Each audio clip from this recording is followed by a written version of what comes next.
Hey guys, it's Holly here and I'm with Dr. Elaine Norton. Really? We just started. Sorry. And you're back with episode number 4 of The Return of the Reverse.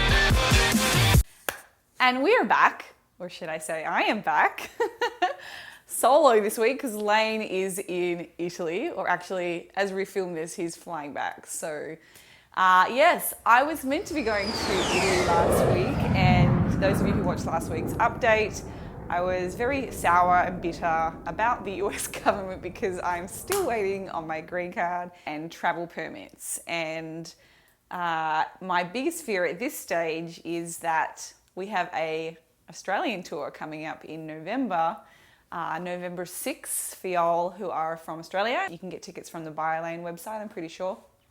So that's a 2-day seminar. So hopefully, I hope that I actually have my pass to travel by then.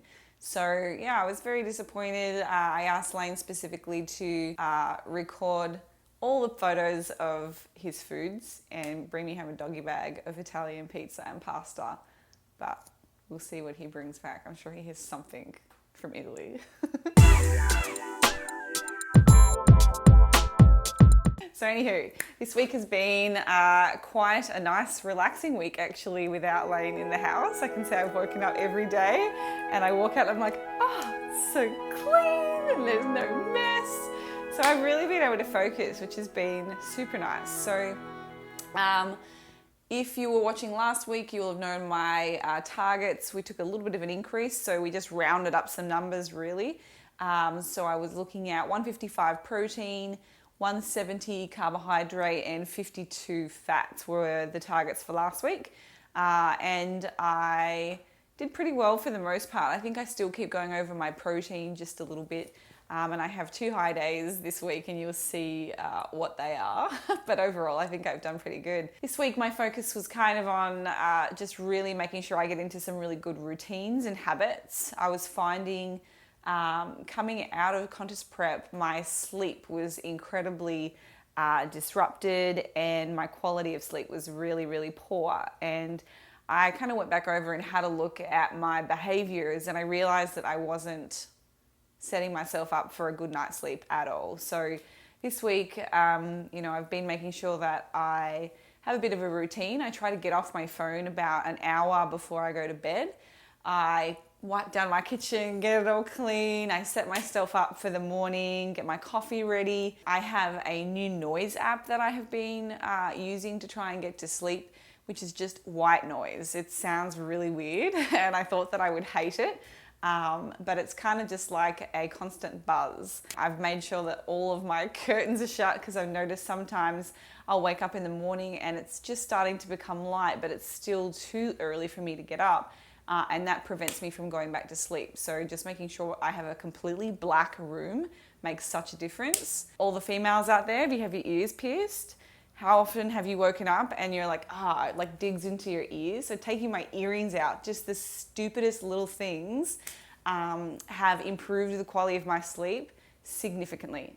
So there are some of the things that I have kind of implemented this week, and I've probably had 5 really great sleeps and going to bed super early. So it's made a really big difference to my energy levels and how I'm feeling, which is great. I got to do some filming with a couple of friends this week. So one of our staff members, Sarah Ford, and also a friend of mine, Teresa Miller, we got to catch up and do some training and just, get to hang out with the girls and get some footage filmed, which was really nice. It's not something that I get to do all the time because we have such busy schedules. It's kind of train when you can, and it doesn't always align with somebody else's schedules. So that's been really good. And I got to get out to Clearwater this week, or St. Petersburg, I should say. So I got to take my bike out.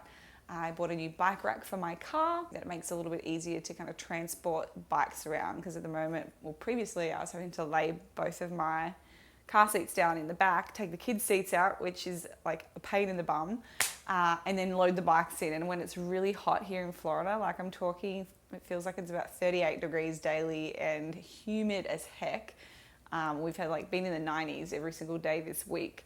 When you're trying to move a heavy bike in and out of your car, by the time you've done that, you're like cracking the shits and you're angry and you just don't even want to go for a ride because it's so hot. So this is going to make it so much better. Anyway, let's go and have a look at my data and my tracking for this week. You can see what I've made changes to dietary wise as my calories are starting to increase. You can see some of the habits that I have kind of kept frequent and consistent, and then what I'm doing a little bit differently now that I have slightly more flexibility.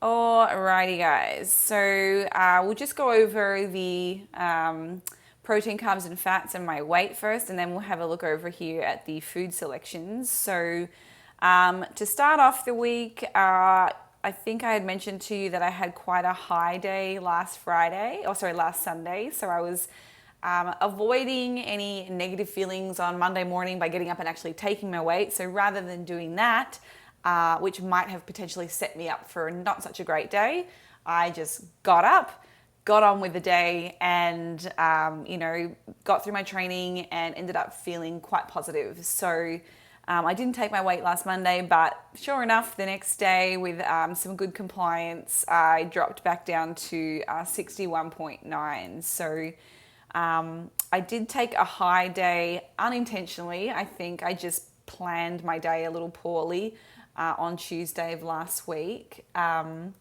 you can see here my carbohydrates got up quite high. So you can see there in red, I am coming up close to 200 calories over my current maintenance. So for that reason, again, I did not weigh in for the next 2 days. Rather than dwelling on that and having those ruminating thoughts that often lead people to feel really stressed, I just didn't take my weight and focused on my training and the things and variables that I do have control over. So you can see here I got back on track within my calories. My protein was still a little bit high on Wednesday, but it is much better to go over on protein than to go over on the other macronutrients, again, thinking about the thermic effect of each of those. Coming into the weekend, I was looking at about 62.6 kilos. So I obviously had taken a bit of a hit from that one high day that I had earlier in the week, because I still wasn't quite back to what I was previously. But I do think that I'm probably settling around this weight here, somewhere in the mid 62s for these calories. So I'm pretty content with that. And honestly, compared to how I looked on the way down in my diet at this same body weight on the scales, I feel like I am a lot leaner. So I'm genuinely very happy about that. So Sunday was a high day. I got to go and catch up with some friends of mine down in St. Pete, but like I said before, and we did some training. We went out for breakfast, and then I got to do a nice big 2-hour bike ride along the beach, which is just beautiful. Really making the most of the day to get my mind clear, ready for another busy week of work. My calories were a little bit high on Sunday, but if we have a look here at my averages, I was back in at 8 and 11 because I did have some lower days earlier in the week. So overall compliance to calories was a little high at 102%. That's still within my allowable range. I usually allow a 3% buffer for compliance, and that's how I operate with my clients too. So there is that flexibility, and when it's such a small variation or deviation, I should say, from what your average is, there's less likely to be, any significant weight change with that kind of a compliance. You can see I was over in my protein a little bit, but I'm not concerned about that at this stage. Training, I did do a little bit more exercise from cardio this week, just, catching up with friends. Everything that we do was quite active. So like I said, I did 2 hours on the bike, which was quite a bit. Although it was a nice leisurely ride, I'm definitely expending more calories as a result. So that probably explains why this week, even though I took an increase in my calories, my weight actually held steady. So you can see here, 62 last week, and then my weekly average this week was 62 as well. So what I did want to compare was my progress from this reverse compared to the reverse that I did in November of 2018. So it's coming up to a year almost since I did my last show in Miami for the WBFF Fitness Diva. And I have color coded my previous reverse diet. And the main thing that I wanted to show you guys is that at the same calories I'm on right now, which is here, you can see I'm kind of circling on the screen, somewhere between these 2 points, my weight was 64.5, 64.4. It had been in the 64s for about 4 weeks at this point before I was able to get my calories up to this. If we look here, I'm still in the 62s. I haven't really changed or moved out of this range. So, that's a great sign or a good indication that I have some metabolic improvements that are more superior than last time I did this, which is awesome. So, people often complain and say, I gained a bit of weight, during my reverse diet. Yes, you're going to gain weight, but you need to, look at the variables that also come into effect when we do a reverse diet. And this is progress. Like, I'm so happy with this. So hopefully I can even get my calories up to maybe 1900 this time and maybe still be sitting in that 62 weight range. Does that make sense? So yeah, that's really cool. I had a couple of, really big weeks of non-compliance last year in November. So if you have a look here, like week 4 of my reverse, I went over by like 25% of my calories. So I had this day here at 125%. And then, 3 weeks later, I had another week where I was 128%. So, compliance and my ability to remain adherent was really poor last time. And also I was still doing quite a lot of cardio at this point too, just to show you even more how this reverse diet, is helping. Or I was able to make progress with this last reverse so that this time around I'm coming out in a more favorable body composition and body weight. So last time I was doing 135 minutes of LISS, so planned walking, and 90 minutes of HIIT. So now those same calories, I'm doing my 5 or 6 weights and only 90 HIIT, and I'm not going for any planned walks at all. I'm just doing my day-to-day steps, which is around 7,000. I should probably put that in there, which is 7,000. So, these are all signs of, improved metabolic adaptation in the positive direction. And provided that I can stay consistent with these higher intakes, that's going to kind of keep continuing to push my metabolism in the right direction, which will give me more flexibility with my food choices. Lastly, I just wanted to go over kind of what I've been eating this week. Nothing really significantly has changed, but with the increase in carbohydrates, that has opened up a few new windows to some different foods. So all of my staples stay the same. My dietary intakes don't really change too significantly from prep through to, my off season when it comes to like my vegetable consumption, my salad consumption, my dairy. You can see all the different food groups here that I kind of monitor. This week though, the main key differences were that I added in some wholemeal oats again. That wasn't really something that I made a priority. I don't enjoy them enough to make that my main carb source when I'm dieting. So I added those back in this week. I also added in some Icon popcorn. Obviously, we are sponsored by Icon and they're awesome. And they have some really cool products that are high in protein. But the carbohydrates from some of their popcorn always ended up making me exceed my targets. So now I have some flexibility. I've added those back in. And I also actually had some like cheese crackers and things on the weekend with some friends, which again, you know, a very small amount of crackers really makes a dent in your carbohydrates, you know, when you're getting to the tail end of a competition. So it's just been really nice to be able to add some of those little things back in that you kind of have to do away with at the end of the diet. Yeah, I think that's about it. There's a couple of other things that are highlighted in purple there that I've added in this week. So like some flavorings to add to my coffee, like half and half.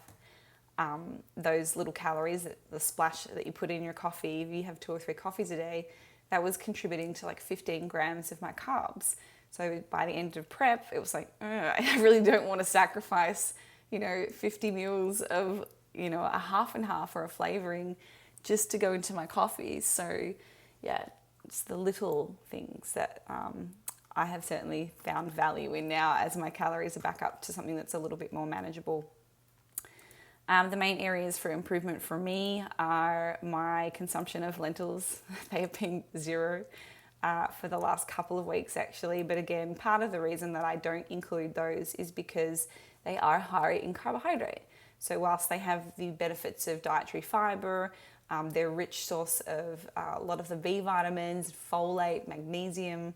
I choose not to consume those, and I will get those micronutrients from my fresh fruit and vegetables and nuts and seeds rather than having lentils because of the carbohydrate factor. So that's something that I might like to include and start adding into salads again, or to like curries and things, just to keep my diet nice and diverse. I think that's pretty much all this week. I'm going to take my calories up again, so I'm up to 1815, praying that I still stay within that 62 kilo mark this week with the slight increase. So I'll take my carbs up to 175 and 55. You can see it's pretty slow, but you know, within 4 or 5 weeks, you know, I've gone up 200 calories. That's coming up to almost a whole meal more. So, you know, people will often criticize, you know, oh, it's such a slow process, and why don't you just go from, you know, your 30 grams of fats right back up to 55? Well, there's a fairly good chance that if I had done that, my weight would probably be up to 65 kilos by now if I went that quickly, because my metabolism simply would not have had time to adapt in the positive direction. So it is slow, but you know, the weeks have just flown. I cannot believe that it's already 6 weeks or week 5. And, you know, I'm already up to these carbs and really maintaining a good body comp. So, yeah. Thank you guys for watching. If you would like more information or you have any questions about the reverse diet process or anything at all, please leave a comment. Thanks so much for watching. Subscribe to my channel and we'll see you next time.